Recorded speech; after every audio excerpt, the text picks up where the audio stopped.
ओम नमः शिवाय। हैप्पी महाशिवरात्रि। आप सभी को शिवरात्रि के ढेर सारी शुभकामनाएं। आज विशेष रूप से माता पार्वती और भगवान शंकर की वैवाहिक जीवन की उपलक्ष्य में हम आज सभी लोग व्रत पूजा पाठ सब करते हैं और हम अपने घर के सुख समृद्धि और सुख शांति के लिए हम ये व्रत रखते हैं। और इस दिन विशेषकर कुमारी कन्या जरूर व्रत रखती हैं, क्योंकि उनको अच्छे जीवन साथी मिले, अच्छे घर बर मिले, इसलिए सभी लोग पूजन करते हैं। ये व्रत तो विशेष रूप से कुमारी कन्या के लिए होता है। सभी लोग ये व्रत इसलिए भी रखते हैं क्योंकि हमारे घर में सुख शांति आए और जितने पाप हो और नकारात्मक जो ऊर्जा होती है वो सब बाहर जाए, उसके लिए भी शिव जी की पूजा करना चाहिए। और हम सभी को करना चाहिए, चाहे लेडीज हो, जेंट्स हो, कोई भी हो, इस व्रत को करना चाहिए। इस व्रत के करने से आपके सारे पापों को नष्ट होता है और घर में सुख समृद्धि आती है, सुख शांति आती है। तो चलिए आप सभी व्रत कीजिए और मैं भी करती हूँ। शिवरात्रि के दिन हमें क्या क्या नहीं करनी चाहिए। मांस, मछली, अंडा, लहसुन, प्याज, शराब का सेवन कभी नहीं करनी चाहिए। गुस्सा नहीं करना चाहिए। गुस्सा, किसी का अपमान नहीं करना चाहिए। झूठ नहीं बोलना चाहिए। मन में बुरे विचार नहीं लाना चाहिए, नहीं तो दोष लगता है। कटा हुआ या कीड़ा का बेलपत्र ना चढ़ाए। शिव जी को विशेष रूप से इस चीज़ का ध्यान रखें। और शिवलिंग पर तुलसी भूल कर भी ना चढ़ाए, क्योंकि तुलसी विष्णु भगवान के प्रिय है, शिव जी को नहीं चढ़ाना चाहिए। इस चीज़ के हमेशा ध्यान रखें। दिन में सोना नहीं चाहिए। ये माना जाता है कि दिन में हमें नहीं सोना चाहिए, विशेष कर रात्रि में जागरण करना चाहिए। और अगर नहीं कर सकते तो दिन में तो बिल्कुल ही नहीं सोना चाहिए। सफ़ेद फूल अगर मिल जाए तो सफ़ेद फूल भगवान शिव जी को बहुत प्रिय है और माता पार्वती को भी, इसलिए माता पार्वती को सफ़ेद फूल बहुत पसंद है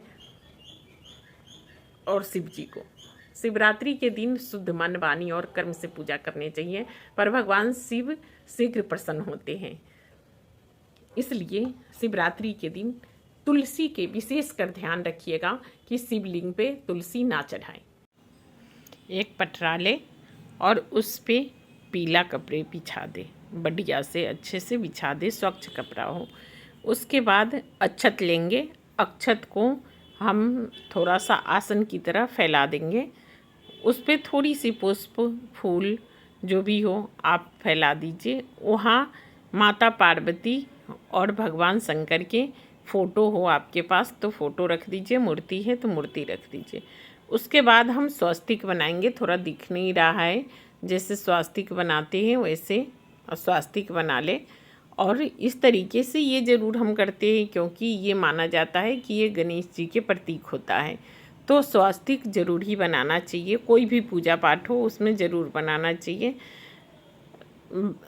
भोलेनाथ को, माता पार्वती को तिलक करना चाहिए। कार्तिकेय जी, गणेश जी सभी को तिलक करके और उसके बाद हमें पूजन शुरू यहाँ से करना चाहिए। स्वास्तिक पे थोड़ा सा अक्षत रख दीजिए, थोड़ी हल्दी रख दीजिए, थोड़ा कुमकुम रख दीजिए और उसके बाद कलश रख दीजिए।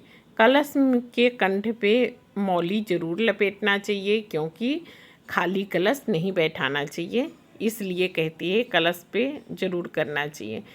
स्वास्तिक बना सकते हैं कलश पे तो बनाइए, नहीं बना सकते 5 टीका लगा दीजिए तो भी शुद्ध माना जाता है, क्योंकि पता है आपको गणेश जी के प्रतीक होता है और भगवान शिव ने खुद से बोला है कि गणेश जी को पहला स्थान देते हैं। और कलश में हमें ख़ास तौर से अक्षत, रौली, मौली, सुपारी, लौंग, इलायची जरूर रखना चाहिए किसी भी पूजा में। अब इसमें तो रखना ही चाहिए कलश में।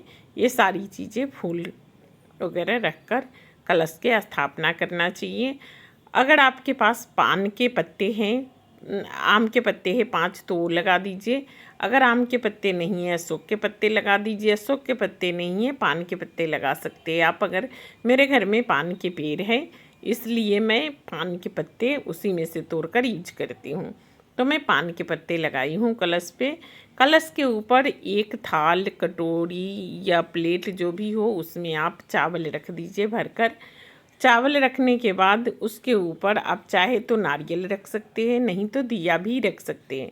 दिया घी के दिए होनी चाहिए, शिव जी को बहुत प्रिय है, घी के दिए जरूर होनी चाहिए।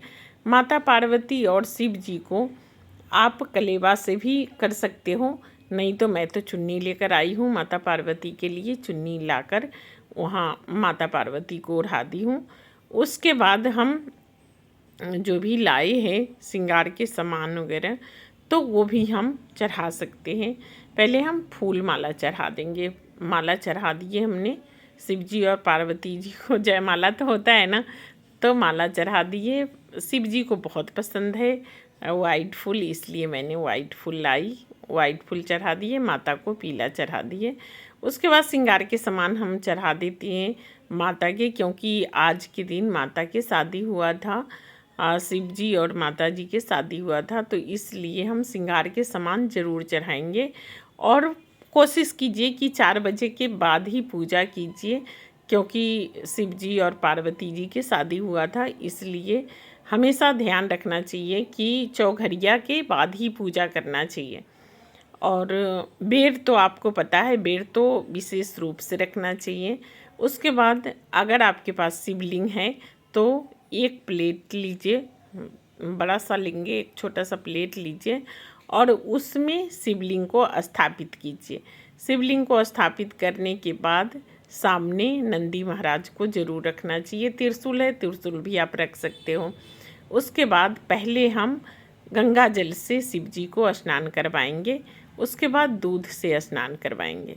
दूध से अभिषेक करने के बाद, और बीच में हम इसलिए चढ़ाते हैं ताकि अच्छा माना जाता है, कहते हैं बीच में चढ़ाना ही चाहिए। और उसके बाद जल से हम अभिषेक करेंगे।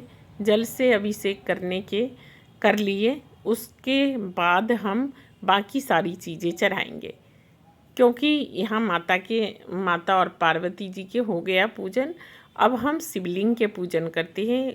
पता है आप सबको, शिवरात्रि में शिवलिंग के पूजन विशेष महत्व रखता है। बेलपत्र में टीका ज़रूर लगाएं। बेलपत्र को जो डंडी होता है ये वाला, ये डंडू ज़रूर तोड़ना चाहिए। और याद रखिए कि बेलपत्र हमेशा उल्टा करके चढ़ाना चाहिए, सीधे की तरफ शिव जी पे होनी चाहिए, उल्टे के आप चाहे तो 2 बेलपत्र चढ़ा दो, 5 चढ़ा दो, जितना भी हो उतना चढ़ा दो। समी के फूल ज़रूर होनी चाहिए। भांग के पत्ते, आँख के पत्ते, जितना आपके पास हो उतना आप प्रकृति के जो भी चीज़ें हैं वो आप शिव जी को चढ़ा सकते हो, क्योंकि माना जाता है कि पार्वती माता प्रकृति के देवी हैं। तो इसलिए पार्वती माता को बहुत प्यार करते हैं शिव जी, तो कहते हैं कि ये सब चीज़ हम जब चढ़ाते हैं तो शिव जी बहुत प्रसन्न होते हैं। अक्षत चढ़ाना चाहिए, सफ़ेद फूल चढ़ाना चाहिए, बेर चढ़ाना चाहिए। और ये है, मैं जनेऊ लेकर आई थी, तो जनेऊ भी चढ़ाते, अगर शिवलिंग पे चढ़ाते चढ़ा दीजिए, नहीं तो भगवान पे भी चढ़ा सकते हैं आप। फूल जो भी है, फूल लेकर आए हैं, फूल चढ़ा दीजिए। शिवलिंग के पूजा जैसे हम करते हैं तो ज़रूर करना चाहिए। शिवलिंग के पूजा फूल बेलपत्र से सजा देना चाहिए अच्छे से। उसके बाद हम धूप बत्ती दिया को भी ज़रूर पूजा करें। कभी भी अगर पूजा करते दीप के पूजा ज़रूर होनी चाहिए। उसके बाद अगर आपके पास रुद्राक्ष के माला है तो आप शिवलिंग पे ज़रूर चढ़ाएं। मेरे पास था शिवलिंग पे चढ़ाने के लिए, क्योंकि ये घर में पूजा हो रही है तो इसलिए हमने चढ़ाए।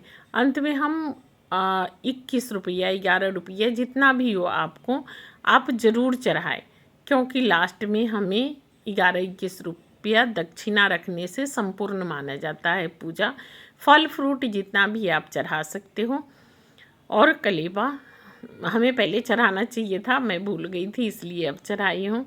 तो कलेवा ज़रूर चढ़ाना चाहिए। घी के दीपक जलाइए, अगर आप आटे के दीपक जला सकते वो भी जलाइए। कैसा लगा है तो लाइक कमेंट सब्सक्राइब ज़रूर करें।